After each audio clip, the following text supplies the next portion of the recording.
ਵਾਹਿਗੁਰੂ ਜੀ ਕਾ ਖਾਲਸਾ ਵਾਹਿਗੁਰੂ ਜੀ ਕੀ ਫਤਿਹ। ਆਪਾਂ ਪੜ੍ਹ ਰਹੇ ਹਾਂ ਦੁਖੀਏ ਮਾਂ ਪੁੱਤ, ਜਿਹਦੇ ਵਿੱਚ ਮਹਾਰਾਜਾ ਦਲੀਪ ਸਿੰਘ ਅਤੇ ਮਹਾਰਾਣੀ ਜਿੰਦਾ ਦੇ ਦੁੱਖ ਦਾ ਵਰਣਨ ਕੀਤਾ ਹੋਇਆ ਹੈ ਮਹਾਰਾਜਾ ਰਣਜੀਤ ਸਿੰਘ ਦੀ ਮੌਤ ਤੋਂ ਬਾਅਦ।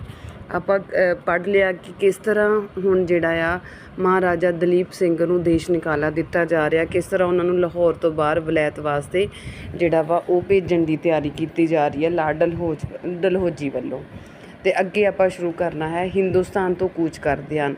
ਅਗਲੇ ਦਿਨ 19 ਅਪ੍ਰੈਲ 1858 ਨੂੰ ਮਹਾਰਾਜਾ ਦਲੀਪ ਸਿੰਘ ਆਪਣੀ ਪਾਰਟੀ ਦੇ ਸਣੇ ਵਲਾਇਤ ਜਾਣ ਵਾਸਤੇ ਕਲਕੱਤੇ ਤੋਂ ਜਹਾਜ਼ ਦੇ ਵਿੱਚ ਚੜ੍ਹਦੇ ਹਨ।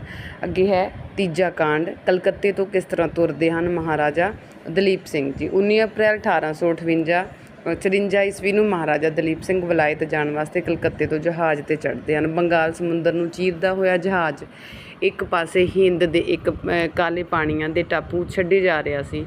ਇਸੇ ਸਫ਼ਰ ਵਿੱਚ ਕੋਈ ਖਾਸ ਘਟਨਾ ਨਹੀਂ ਹੋਈ। ਅਦਨ ਆਦਿ ਰਾਹ ਦੀਆਂ ਖਾਸ ਥਾਵਾਂ ਉੱਤੇ ਮਹਾਰਾਜਾ ਨੂੰ 21 ਤੋਪਾਂ ਦੀ ਸਲਾਮੀ ਹੁੰਦੀ ਰਹੀ। ਮਿਸਰ ਵਿੱਚ ਮਹਾਰਾਜੇ ਦੀ ਸੈਰ ਦਾ ਪ੍ਰਬੰਧ ਹੋਇਆ ਸੀ। ਇੱਥੇ ਸਿਕੰਦਰੀਆ ਅਤੇ ਕਾਹਿਰਾ ਦੋਹਾਂ ਸ਼ਹਿਰਾਂ ਦੀ ਸੈਰ ਕਰਵਾਈ ਗਈ। ਕਾਹਿਰਾ ਵਿੱਚ ਇੱਕ ਅਮਰੀਕਨ ਮਿਸ਼ਨ ਸਕੂਲ ਵੇਖਿਆ ਗਿਆ, ਜਿਸ ਵਿੱਚ ਯਤੀਮ ਲੜਕੀਆਂ ਨੂੰ ਈਸਾਈ ਧਰਮ ਦੀ ਵਿੱਦਿਆ ਦਿੱਤੀ ਜਾਂਦੀ ਸੀ। ਫਿਰ ਮਿਸਰ ਦੇ ਮਸ਼ਹੂਰ ਮੁਨਾਰੇ ਵੀ ਵੇਖੇ ਗਏ। ਇੱਥੇ ਇਹ ਸੁਣ ਕੇ ਕਿ ਹਿੰਦੁਸਤਾਨੀ ਸ਼ਹਿਜ਼ਾਦਾ ਹੈ, ਮੰਗਤਿਆਂ ਦੀ ਭੀੜ ਬਹੁਤ ਇਕੱਠੀ ਹੋ ਗਈ, ਜਿਨ੍ਹਾਂ ਨੂੰ ਮਹਾਰਾਜੇ ਨੇ ਲੋੜ ਅਨੁਸਾਰ ਦਾਨ ਵੀ ਦਿੱਤਾ। ਫਿਰ ਮਾਲਟਾ ਆ ਗਿਆ। ਇੱਥੇ ਸਿਕੰਦਰੀਆਂ ਵਾਂਗ 21 ਤੋਪਾਂ ਦੀ ਸਲਾਮੀ ਉਹਨਾਂ ਨੂੰ ਹੋਈ। ਜਬਲਾਟਰ ਵਿੱਚ ਸ਼ਾਹੀ ਸਲਾਮੀ ਹੋਈ ਤਾਂ ਮਹਾਰਾਜਾ ਜਹਾਜ਼ੋਂ ਉਤਰੇ ਨਹੀਂ, ਵਲਾਇਤ ਪੁੱਜ ਜਾਂਦੇ। ਇਸ ਤਰ੍ਹਾਂ 1854 ਈਸਵੀ ਜੂਨ ਦੇ ਮਹੀਨੇ ਦੇ ਅੱਧਾ ਬੀਤਣ ਤੱਕ ਮਹਾਰਾਜਾ ਲੰਡਨ ਪੁੱਜ ਗਏ। ਮਹਾਰਾਜੇ ਦੇ ਵਲਾਇਤ ਵਿੱਚ ਰਹਿਣ ਵਾਸਤੇ ਕੋਰਟ ਆਫ ਡਾਇਰੈਕਟਰਸ ਉਚੇਚਾ ਮਕਾਨ ਬਣਾ ਰਹੀ ਸੀ। ਉਹ ਅਜੇ ਤਿਆਰ ਨਹੀਂ ਹੋਇਆ ਸੀ। ਇਸ ਵਾਸਤੇ ਮਹਾਰਾਜੇ ਨੂੰ ਮੇਵਾਰਟ ਦੇ ਕਲੈਰੇਜ ਹੋਟਲ ਦੇ ਵਿੱਚ ਠਹਿਰਨਾ ਪੈਂਦਾ ਹੈ। ਮਹਾਰਾਜੇ ਦਾ ਲਿਫਾਸ ਕਿੱਦਾਂ ਦਾ ਦਿੱਤਾ ਜਾਂਦਾ ਹੈ ਇੱਥੇ ਇਹਨਾਂ ਨੂੰ। ਵਲਾਇਤ ਦੇ ਵੱਡੇ ਵੱਡੇ ਆਦਮੀ ਮਹਾਰਾਜੇ ਨੂੰ ਮਿਲਦੇ ਹਨ। ਉਹਨਾਂ ਉਸ ਦਾ ਸੁੰਦਰ ਰੂਪ ਅਤੇ ਮਿਲਣਸਾਰ ਸੁਭਾਅ ਵੇਖ ਕੇ ਸਭ ਬੜੇ ਖੁਸ਼ ਹੋਏ। ਮਹਾਰਾਜਾ ਇੱਥੇ ਵੀ ਦੇਸੀ ਲਿਬਾਸ ਹੀ ਪਹਿਨਦਾ ਸੀ। ਈਸਾਈ ਹੋ ਕੇ ਵਲਾਇਤ ਵਿੱਚ ਜਾ ਕੇ ਵੀ ਉਸਨੇ ਆਪਣਾ ਪੰਜਾਬੀ ਪੁਸ਼ਾਕ ਨਹੀਂ ਸੀ ਛੱਡੀ। ਉਹ ਰੇਸ਼ਮੀ ਕੁੜਤਾ ਅਤੇ ਉੱਪਰ ਸੁਨਹਿਰੀ ਕੰਮ ਵਾਲਾ ਕੋਟ ਪਹਿਨਦਾ ਸੀ। ਸਿੱਖਾਂ ਵਰਗੀ ਪੱਗ ਉੱਤੇ ਹੀਰਿਆਂ ਜਿਹੜੀ ਕਲਗੀ ਲਾਉਂਦਾ ਸੀ। ਗਲ ਵਿੱਚ ਹੀਰਿਆਂ ਅਤੇ ਮੋਤੀਆਂ ਦੀ ਤਿੱਲੜੀ ਮਾਲਾ ਪਾਉਂਦਾ ਸੀ। ਉਹ ਹਰ ਥਾਂ ਰਾਜ ਮਹਿਲ ਅਤੇ ਕੋਰਟ ਆਫ ਡਾਇਰੈਕਟਰਸ ਵਿੱਚ ਵੀ ਇਸੇ ਲਿਬਾਸ ਵਿੱਚ ਹੀ ਜਾਂਦਾ ਸੀ। ਪਿੱਛੇ ਜਿਹੇ ਉਹ ਅੰਗਰੇਜ਼ੀ ਢੰਗ ਦੇ ਕੋਟ ਪਲਤੂਨ ਵੀ ਪਾਉਣ ਲੱਗ ਪਿਆ ਸੀ, ਪਰ ਉਸਨੇ ਸਿੱਖੀ ਵਰਗਾ ਪੱਗ ਆਖਰ ਉਮਰ ਤੱਕ ਨਹੀਂ ਤਿਆਗੀ। ਅਤੇ ਇਹ ਉਸਦੀ ਪੱਗ ਡਲਹੌਜੀ ਦੀਆਂ ਅੱਖਾਂ ਵਿੱਚ ਕੰਡੇ ਵਾਂਗ ਰੜਕਦੀ ਸੀ। 22 ਅਕਤੂਬਰ 1854 ਈਸਵੀ ਨੂੰ ਡਲਹੌਜੀ ਲਿਖਦਾ ਹੈ ਕਿ ਉਸਦੀ ਪਗੜੀ ਉਸਦਾ ਵੱਡਾ ਭਾਰਾ ਕੌਮੀ ਨਿਸ਼ਾਨ ਹੈ। ਉਸਦੀ ਪੱਗ ਨੂੰ ਦੂਰ ਕਰੋ, ਫਿਰ ਉਹਦੇ ਵਿੱਚ ਸਿੱਖੀ ਦਾ ਕੋਈ ਨਿਸ਼ਾਨ ਪ੍ਰਗਟ ਨਹੀਂ ਰਹਿ ਸਕਦਾ। ਮਹਾਰਾਜੇ ਦੀ ਰਹਿਣੀ ਬਹਿਣੀ ਮਹਾਰਾਜੇ ਦੀ ਕੇਸ ਕਟਾ ਕੇ ਈਸਾਈ ਬਣਾ ਕੇ ਕਲਗੀ ਵਾਲੀ ਪੱਗ ਹੀ ਬਣਦਾ ਰਿਹਾ। ਅਤੇ ਦੂਜੀ ਸਿਫਤ, ਬਚਪਨ ਤੋਂ ਈਸਾਈਆਂ ਵਿੱਚ ਰਹਿੰਦਾ ਹੋਇਆ ਯੂਰਪ ਦੇ ਮੁਲਕਾਂ ਵਿੱਚ 40 ਵਰ੍ਹੇ ਉਮਰ ਦੀ ਕੱਟ ਕੇ ਵੀ ਉਹ ਸ਼ਰਾਬ ਤੋਂ ਬਚਿਆ ਹੀ ਰਿਹਾ। ਲੇਡੀ ਲਾਗਨ ਮੰਨਦੀ ਹੈ ਕਿ ਉਸਨੇ ਉਮਰ ਭਰ ਸ਼ਰਾਬ ਕਦੇ ਨਹੀਂ ਸੀ ਪੀਤੀ। ਖਾਣੇ ਵਿੱਚ ਉਹ ਵਿਦੇਸ਼ੀ ਨਾਲੋਂ ਦੇਸੀ ਚੀਜ਼ਾਂ ਨੂੰ ਜ਼ਿਆਦਾ ਪਸੰਦ ਕਰਦਾ ਸੀ। ਮਲਕਾ ਅਤੇ ਦਲੀਪ ਸਿੰਘ। ਮਲਕਾ ਵਿਕਟੋਰੀਆ ਨੇ ਦਲੀਪ ਸਿੰਘ ਨੂੰ ਆਪਣੇ ਮਹਿਲ ਵਿੱਚ ਪ੍ਰੀਤੀ ਭੋਜਨ 'ਤੇ ਬੁਲਾਇਆ। ਮਹਾਰਾਜੇ ਨੂੰ ਵੇਖ ਕੇ ਮਲਕਾ ਅਤੇ ਉਸਦਾ ਪਤੀ ਪ੍ਰਿੰਸ ਐਲਬਰਟ ਬੜੇ ਖੁਸ਼ ਹੋਏ। ਦੋਹਾਂ ਨੇ ਮਹਾਰਾਜੇ ਦਾ ਹੱਦੋਂ ਵੱਧ ਆਦਰ ਕੀਤਾ। ਮਲਕਾ ਨੇ ਮਹਾਰਾਜੇ ਦੀ ਆਦਮਕਦ ਤਸਵੀਰ ਖਿਚਾਉਣ ਵਾਸਤੇ ਕਿਹਾ, ਜਿਸ ਨੂੰ ਬੜੀ ਖੁਸ਼ੀ ਨਾਲ ਮੰਨ ਲਿਆ। ਤਸਵੀਰ ਖਿਚਵਾਉਣ ਦਾ ਪ੍ਰਬੰਧ ਬੁਕਿੰਗਮ ਮਹਿਲ ਵਿੱਚ ਹੋਇਆ ਗਿਆ, ਜਿੱਥੇ ਮਹਾਰਾਜਾ ਸਤਵਾਰੀ ਵਿੱਚ 2 ਵਾਰ ਜਾਂਦਾ ਸੀ। ਹਰ ਵਾਰ ਮਲਕਾ ਅਤੇ ਪ੍ਰਿੰਸ ਐਲਬਰਟ ਮਹਿਲ ਵਿੱਚ ਹੁੰਦੇ, ਜੋ ਮਹਾਰਾਜੇ ਨੂੰ ਬੜੇ ਸਤਿਕਾਰ ਨਾਲ ਮਿਲਦੇ ਸਨ ਅਤੇ ਕਈ ਤਰ੍ਹਾਂ ਦੀਆਂ ਗੱਲਾਂ ਵੀ ਕਰਦੇ ਰਹਿੰਦੇ ਸਨ। ਇਸ ਤਰ੍ਹਾਂ ਇਹਨਾਂ ਵਿੱਚ ਚੰਗਾ ਮੇਲ ਮਿਲਾਪ ਹੋ ਗਿਆ। ਇਹਨਾਂ ਦਿਨਾਂ ਵਿੱਚ ਹੀ ਮਲਕਾ ਵੱਲੋਂ ਡਾਕਟਰ ਲਾਗਨ ਨੂੰ ਸਰ ਦਾ ਖਿਤਾਬ ਮਿਲ ਗਿਆ ਸੀ। ਮਹਾਰਾਜੇ ਦਾ ਦਰਜਾ ਵਲਾਇਤ ਵਿੱਚ ਯੂਰਪ ਦੇ ਸ਼ਹਿਜ਼ਾਦਿਆਂ ਬਰਾਬਰ ਮੰਨਿਆ ਜਾਂਦਾ ਸੀ। ਜਦੋਂ ਇਸ ਗੱਲ ਦਾ ਆਮ ਲੋਕਾਂ ਵਿੱਚ ਐਲਾਨ ਕੀਤਾ ਗਿਆ ਤਾਂ ਮਹਾਰਾਜੇ ਵੱਲੋਂ ਇੱਕ ਸ਼ਾਨਦਾਰ ਪ੍ਰੀਤੀ ਭੋਜਨ ਦਾ ਪ੍ਰਬੰਧ ਕੀਤਾ ਗਿਆ। ਕੋਹਿਨੂਰ ਤੇ ਮਹਾਰਾਜਾ। ਵਲਾਇਤ ਵਿੱਚ ਮਹਾਰਾਜੇ ਨੇ ਨਾਲ ਕਦੇ ਕਿਸੇ ਕੋਹਿਨੂਰ ਦੀ ਗੱਲ ਕਦੇ ਨਹੀਂ ਕੀਤੀ ਸੀ। ਜਦੋਂ ਮਲਕਾ ਦੇ ਮਹਿਲ ਵਿੱਚ ਜਾਂਦਾ ਸੀ ਤਾਂ ਲੇਡੀ ਲਾਗਨ ਸਦਾ ਨਾਲ ਉਹਨਾਂ ਦੀ ਹੁੰਦੀ ਸੀ। ਇੱਕ ਦਿਨ ਮਲਕਾ ਨੇ ਲੇਡੀ ਲਾਗਨ ਨੂੰ ਪੁੱਛਿਆ, ਮਹਾਰਾਜੇ ਨੇ ਕਦੇ ਕੋਹਿਨੂਰ ਬਾਬਤ ਕੁਝ ਪੁੱਛਿਆ ਹੈ? ਉਸ ਬਾਬਤ ਉਹਨੇ ਕਦੇ ਅਫਸੋਸ ਤਾਂ ਨਹੀਂ ਕੀਤਾ। ਲੇਡੀ ਲਾਗਨ ਨੇ ਉੱਤਰ ਦਿੱਤਾ ਕਿ ਹਿੰਦ ਵਿੱਚ ਤਾਂ ਕਈ ਵਾਰ ਉਹ ਹੀਰੇ ਦੀਆਂ ਗੱਲਾਂ ਕਰਦਾ ਹੁੰਦਾ ਸੀ, ਪਰ ਜਦੋਂ ਤੋਂ ਵਲਾਇਤ ਵਿੱਚ ਆਇਆ ਕਦੇ ਨਹੀਂ ਨਾਂ ਲਿਆ। ਮਲਕਾ ਨੇ ਪੱਕੀ ਕੀਤੀ, ਗੱਲੀ ਬਾਤੀ ਮਹਾਰਾਜੇ ਦੇ ਦਿਲੀ ਭਾਵਾਂ ਦਾ ਪਤਾ ਕਰੋ ਅਤੇ ਪੁੱਛੋ ਕੋਹਿਨੂਰ ਵੇਖਣਾ ਚਾਹੁੰਦਾ ਹੈ ਉਹ। ਦੂਜੀ ਮੁਲਾਕਾਤ ਵਿੱਚ ਇਹ ਸਭ ਕੁਝ ਦੱਸਣਾ। ਇੱਕ ਦਿਨ ਮਹਾਰਾਜਾ ਅਤੇ ਲੇਡੀ ਲਾਗਨ ਰਿਚਮੰਡ ਪਾਰਕ ਦੇ ਵਿੱਚ ਘੋੜਿਆਂ ਉੱਤੇ ਸੈਰ ਕਰ ਰਹੇ ਸੀ। ਗੱਲਾਂ ਬਾਤਾਂ ਕਰਦਿਆਂ ਲੇਡੀ ਲਾਗਨ ਨੇ ਪੁੱਛ ਲਿਆ, ਮਹਾਰਾਜ ਕੀ ਕੋਹਿਨੂਰ ਹੀਰਾ ਫਿਰ ਤੋਂ ਵੇਖਣਾ ਚਾਹੁੰਦੇ ਹੋ? ਦਲੀਪ ਸਿੰਘ ਨੇ ਕਿਹਾ, ਹਾਂ ਮੈਂ ਇੱਕ ਵਾਰ ਆਪਣੇ ਹੱਥ ਵਿੱਚ ਲੈ ਕੇ ਵੇਖਣਾ ਚਾਹੁੰਦਾ ਹਾਂ। ਲੇਡੀ ਲਾਗਨ, ਕਿਉਂ, ਕਿਸ ਵਾਸਤੇ? ਦਲੀਪ ਸਿੰਘ, ਮੈਂ ਇੱਕ ਵਾਰ ਆਪਣੇ ਹੱਥੀਂ ਮਲਕਾ ਦੀ ਭੇਟਾ ਕਰਨਾ ਚਾਹੁੰਦਾ। ਜਦੋਂ ਅਹਿਮਦਨਾਮੇ ਰਾਹੀਂ ਮੈਥੋਂ ਕੋਹਿਨੂਰ ਲਿਆ ਗਿਆ ਸੀ ਉਦੋਂ ਮੈਂ ਅਜੇ ਬੱਚਾ ਸੀ ਅਤੇ ਹੁਣ ਮੈਂ ਕਾਫੀ ਵੱਡਾ ਹੋ ਗਿਆ ਅਤੇ ਸਭ ਕੁਝ ਸਮਝਦਾ ਹਾਂ। ਅਗਲੇ ਦਿਨ ਲੇਡੀ ਲਾਗਨ ਨੇ ਸਭ ਕੁਝ ਮਲਕਾ ਨੂੰ ਜਾ ਕੇ ਦੱਸਤਾ। ਇੱਕ ਦਿਨ ਦਲੀਪ ਸਿੰਘ ਪੈਸਾ ਬੈਠਾ ਤਸਵੀਰ ਖਿਚਵਾ ਰਿਹਾ ਸੀ ਕਿ ਮਲਕਾ ਨੇ ਕੋਹਿਨੂਰ ਮੰਗਵਾਇਆ ਅਤੇ ਸਹਿਜ ਨਾਲ ਦਲੀਪ ਸਿੰਘ ਦੇ ਹੱਥ 'ਤੇ ਜਾ ਧਰਿਆ। ਮਹਾਰਾਜੇ ਨੇ ਇਹ ਸਾਰੀ ਗੂੰਜ ਦਾ ਪਤਾ ਨਹੀਂ ਸੀ।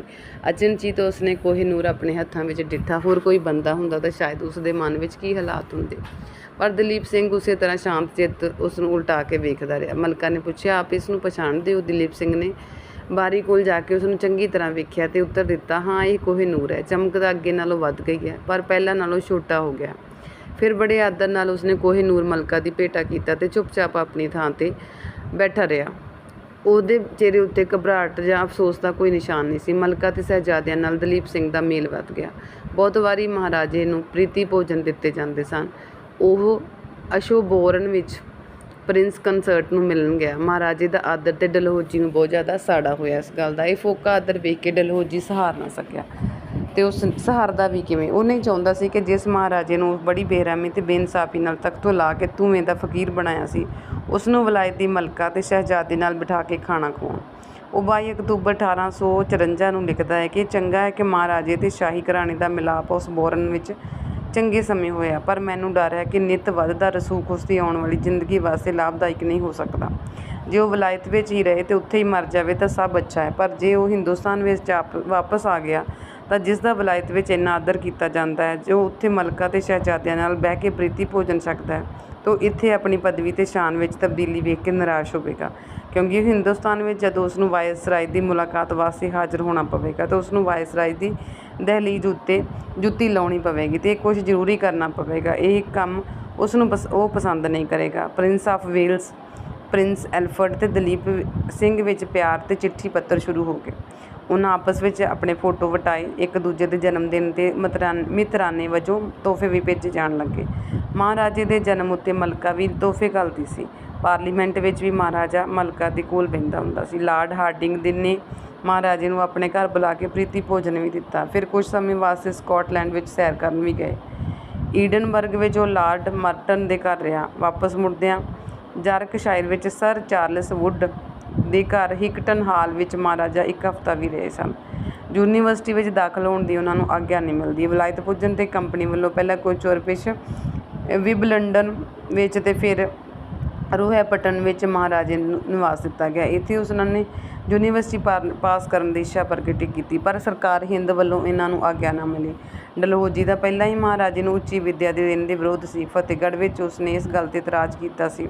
ਵਲਾਇਤ ਵਿੱਚ ਵੀ ਉਹ ਮਹਾਰਾਜੇ ਦਾ ਯੂਨੀਵਰਸਿਟੀ ਦੇ ਸਕੂਲ ਵਿੱਚ ਦਾਖਲ ਹੋਣਾ ਨਾ ਮੰਨਿਆ ਅਤੇ ਬਹਾਨਾ ਕੀਤਾ ਕਿ ਨਾ ਜਾਣੀਏ ਮਹਾਰਾਜੇ ਨੂੰ ਸਕੂਲ ਵਿੱਚ ਕਦੇ ਮਾਰ ਪਵੇ ਤਾਂ ਸਰਕਾਰ ਹਿੰਦ ਇਹ ਦੁੱਖ ਸਹਾਰ ਨਹੀਂ ਸਕੇਗੀ। ਲਾਗਨ ਨੇ ਮਹਾਰਾਜੇ ਨੂੰ ਸਮਝਾਇਆ ਕਿ ਯੂਨੀਵਰਸਿਟੀ ਵਿੱਚ ਦਾਖਲ ਹੋਣ ਨਾਲ ਉਸਦੀ ਉੱਚੀ ਪਦਵੀ ਅਤੇ ਸ਼ਾਨ ਵਿੱਚ ਫਰਕ ਆਉਂਦਾ ਹੈ ਅਤੇ ਗੌਰਮੈਂਟ ਨੂੰ ਇਹ ਪ੍ਰਵਾਨ ਨਹੀਂ ਹੈ। ਪਰ ਹੈਰਾਨੀ ਦੀ ਗੱਲ ਹੈ ਕਿ ਮਲਕਾ ਨੇ ਆਪਣੇ ਪੁੱਤਰ ਉਸ ਵੇਲੇ ਐਕਸਫੋਰਡ ਅਤੇ ਕੈਂਬਰਿਜ ਯੂਨੀਵਰਸਿਟੀ ਵਿੱਚ ਦਾਖਲ ਕਰਾਏ ਹੋਏ ਸਨ। ਇੱਥੇ ਮਹਾਰਾਜਾ ਜਰਮਨੀ, ਫਰਾਂਸ ਅਤੇ ਇਟਲੀ ਦੀਆਂ ਬੋਲੀਆਂ ਪੜ੍ਹਦਾ ਰਿਹਾ ਸੀ।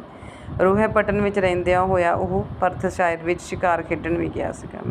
ਮੈਨਜੀਜ਼, ਇੱਥੇ ਕੁਝ ਚਿਰ ਵਾਸਤੇ ਮਹਾਰਾਜੇ ਨੇ ਕੈਂਸਲ ਮਨਜੀਜ਼ ਕਿਰਾਏ 'ਤੇ ਲਿਆ। ਜਿੰਨਾ ਚਿਰ ਇੱਥੇ ਰਿਹਾ ਉਸ ਕੋਲ ਪ੍ਰਾਹੁਣਿਆਂ ਅਤੇ ਸ਼ਿਕਾਰੀਆਂ ਦੀ ਭੀੜ ਲੱਗੀ ਰਹੀ। ਪੰਜਾਬ ਵਿੱਚ ਅਤੇ ਫਤਿਹਗੜ੍ਹ ਵਿੱਚ ਵੀ ਉਹ ਬਾਜ਼ਾਂ ਨਾਲ ਸ਼ਿਕਾਰ ਖੇਡਦਾ ਸੀ ਅਤੇ ਸਭ ਵਲਾਇਤ ਵਿੱਚ ਵੀ ਰਿਹਾ। ਡਲਹੌਜੀ ਨੂੰ ਇਹ ਵੀ ਰੜਕਦਾ ਸੀ। ਉਹ ਲਿਖਦਾ ਹੈ ਕਿ ਬਾਜ਼ਾਂ ਨਾਲ ਸ਼ਿਕਾਰ ਖੇਡਣ ਦਾ ਸ਼ੌਂਕ ਨਿਰੋਲ ਸਿੱਖੀ ਸੁਭਾਅ ਹੈ। ਸਿੱਖ ਬਾਜ਼ ਬਹੁਤੇ ਰੱਖਦੇ ਹੁੰਦੇ ਹਨ। ਬੰਦਸ਼ਾਂ ਹਟਾਓ ਅਤੇ ਪੈਨਸ਼ਨ ਦਾ ਹਿਸਾਬ ਦਿਓ। ਭਰੋਵਾਲ ਦੀ ਸੁਲ੍ਹਾ 4 ਸਤੰਬਰ ਨੂੰ 1854 ਨੂੰ ਮਹਾਰਾਜੇ ਤੋਂ ਸਾਰੀਆਂ ਪਾਬੰਦੀਆਂ ਹਟਾਈਆਂ ਜਾਣੀਆਂ ਸਨ।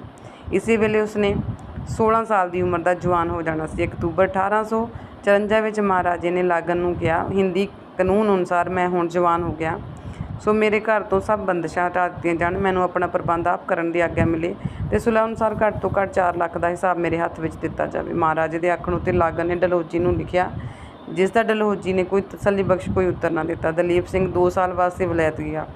ਸਮਾਂ ਪੂਰਾ ਹੋਣ ਪਿੱਛੋਂ ਹਿੰਦੁਸਤਾਨ ਮੁੜਨ ਦੀ ਆਗਿਆ ਮੰਗੀ, ਪਰ ਸਿਰਫ ਯੂਰਪ ਦੇ ਕੁਝ ਮੁਲਕਾਂ ਦੀ ਸੈਰ ਕਰਨ ਦੀ ਆਗਿਆ ਹੀ ਮਿਲੀ ਉਸਨੂੰ। ਦਸੰਬਰ 1856 ਵਿੱਚ ਇੰਗਲੈਂਡ ਤੋਂ ਮਹਾਰਾਜਾ ਤੁਰਿਆ। ਉਸ ਦੇ ਲਾਗਨ, ਲੇਡੀ ਲਾਗਨ ਅਤੇ ਮਹਾਰਾਜੇ ਦਾ ਦੋਸਤ ਰੋਨਲਡ ਲੈਜ਼ਨੀ ਮੈਲਵਿਨ ਉਹਨਾਂ ਦੇ ਨਾਲ ਸੀ। ਇਹ ਫੈਸਲਾ ਕੀਤਾ ਗਿਆ ਕਿ ਮਹਾਰਾਜਾ ਗੁਪਤ ਤੌਰ 'ਤੇ ਮਿਸਟਰ ਲਾਗਨ ਨਾਲ ਨਾਮ ਰੱਖ ਕੇ ਸਫ਼ਰ ਕਰੇ। ਇਟਲੀ ਵਿੱਚ ਕਾਲਾ ਸ਼ਹਿਜ਼ਾਦਾ। ਪੁਰਾਤਨ ਢੰਗ ਅਨੁਸਾਰ ਸਮਾਨ ਆਪਣਾ ਛੱਕੜਿਆਂ 'ਤੇ ਲੱਦ ਕੇ ਇਹ ਪਾਰਟੀ ਤੁਰੀ। ਪਹਿਲਾ ਪੜਾਅ ਮਾਰਸੇਲਜ਼ ਵਿੱਚ ਕੀਤਾ ਗਿਆ। ਇੱਥੋਂ ਅੱਗੇ ਰੋਮ ਸਾਗਰ ਦੇ ਕੰਢੇ ਕੈਨਸ ਪੁੱਜੇ। ਫਿਰ 2 ਜਨਵਰੀ ਨੂੰ 1857 ਨੂੰ ਪਹਿਲਾਂ ਜਾ ਪਹੁੰਚੇ।